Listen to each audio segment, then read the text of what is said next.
Hey guys, welcome to another episode of Day in the Life of Vintage Classic Specialist for a Friday in about the middle of January. The year is already going fast.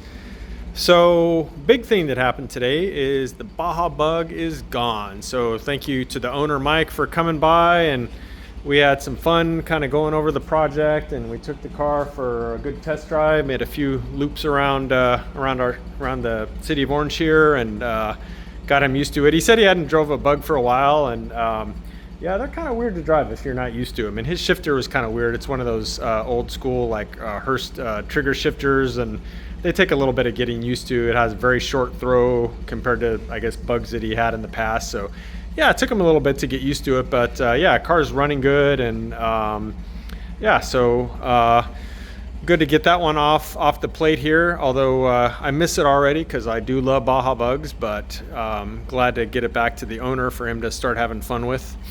And so yeah, that happened today. That was kind of a big deal. Other than that, I mostly worked on the 68, and so just kind of continuing to work on the fuel injection system here. Got a number of things done, kind of small things, but things nonetheless. So finally mounted the control unit here. Actually, before I literally had a double side tape stuck there to like for test fitting and stuff. So it's actually mounted for real now. And what else? I mounted the this is the relay here that powers some stuff in the fuel injection system, and I think it also powers the fuel pump. I need to check with AJ on that, but anyway, that's part of the system there. The other thing that I did was, and I don't remember the user's name who suggested this, but one of the YouTube users who saw one of my other videos was suggesting that I use these type of basically made for wire conduits to run the fuel lines through the bulkhead here instead of rubber grommets. And so yeah, I found these at Home Depot and they look pretty bitchin'. They were kind of this like gray ugly color, so I went ahead and painted them, but they're not it's not like a bulkhead with a AN fitting where the line is connected on both sides. The line literally just like passes through it, and then you tighten this big nut on the that you see here on the outside, and that kind of secures the line, if I can show this. So yeah, it's kind of locked in there in place, but yeah, kind of like a nicer looking installation than just having it run through a grommet. So thanks to that user for the suggestion. And yeah, so I got one of those on each side. So this is the pressure side. So this comes from the pressurized side of the fuel tank, and this goes into the fuel rail on this side.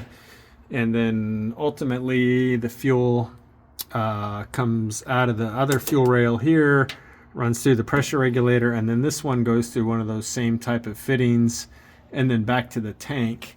And so I did also plumb the tank itself up, so you can see now those two lines are actually going to the tank on the pressure side and the return side. So got those all cut to length and fastened in there. And then I went ahead and put some little connectors here and there, just so the fuel line is not like all flopping around in there. Keep it from, rattling or whatever. So got those things done. And let's see what else. One of the wires on the wiring harness, or one of the cables, basically the one, let's see if I can find it now, that went to, where is it? This one. This one, which goes to the idle air control, was literally 4 feet too long, and I was just gonna kind of like roll it up back in there somewhere, but that was kind of bugging me. So I literally cut 4 feet out of it, and then soldered and shrink tubed each of the wires, and put them back inside this sleeve here. So much cleaner install than having literally 4 extra feet of this thing kind of wound up in there. So I took care of that, and some other little odds and ends. Nothing too exciting. For some reason, the linkage rods for this linkage are too short for this motor, and I don't totally understand why, because this motor is only like a tiny bit wider than stock, maybe like an eighth or a quarter inch. So it's not like some really crazy wide motor, but what happens is before you get anywhere near full throttle, you can see this ball joint here just runs into the fan shroud. And if you adjust these rods pretty much out about as far as they can go, so there's like only a thread or two engaged, which really isn't enough, even then you still only get like maybe a quarter throttle, if that. And so McMaster car to the rescue, I found some metric threaded standoffs that I'm going to use to extend these rods on the inboard side here, so they won't really show out on the carburetor side. So kind of did some research and figured those out and got those ordered today. I think they're showing up Tuesday, so that will take care of the throttle linkage issue, which again, I don't know why it's too short. It literally makes no sense because this motor is very close to stock width, but for whatever reason, maybe these manifolds push the carburetors out a little bit further, but I don't really feel like they do compared to other IDF manifolds that I've seen. So not quite sure what's going on there, but anyway, I've got a solution and it'll look very clean and work great. So that was kind of what I did today. I did take the blue EV bug on about maybe a 7-mile drive today. It is running awesome. I drove it to the point where the battery was down to about 105 volts, which is about the point where Leo, who handled the EV installation, said we should run it down to that point and then charge it. So probably put that car on the charger on Monday or Tuesday and make sure everything is charging correctly, and then put a few more miles on it. The owner and his family are supposed to be back in the country, I think, first thing next month, and so they'll probably go ahead and take delivery of that car at that time.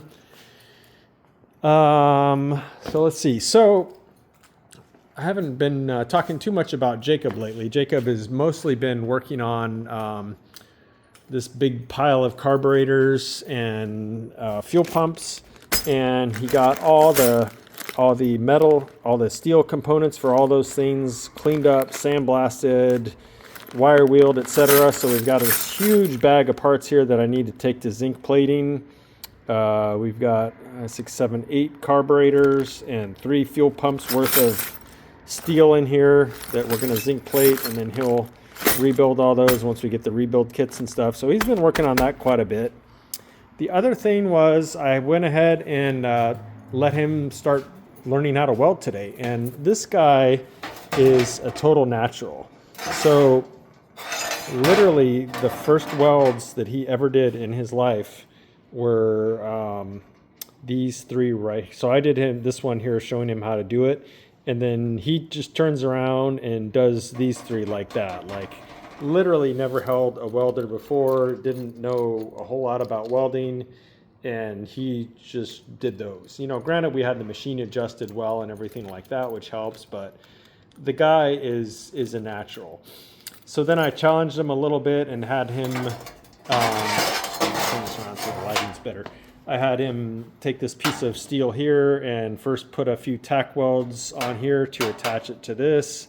And then from there, he ran some beads. And, again, considering that the guy has never held a welder until literally like a couple hours ago, that's pretty amazing.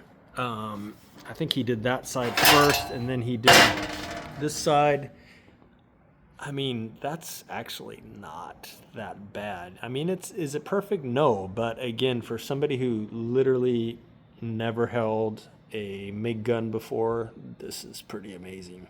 So yeah, and he's really enjoying it, and he said he actually had wanted to learn how to weld for a long time, so kind of got that process started and let him basically just kind of play with it and give him some pointers, and told him his homework is to go and pull up some YouTube videos on how to MIG weld for beginners and stuff like that. So yeah, he's definitely got a talent for it.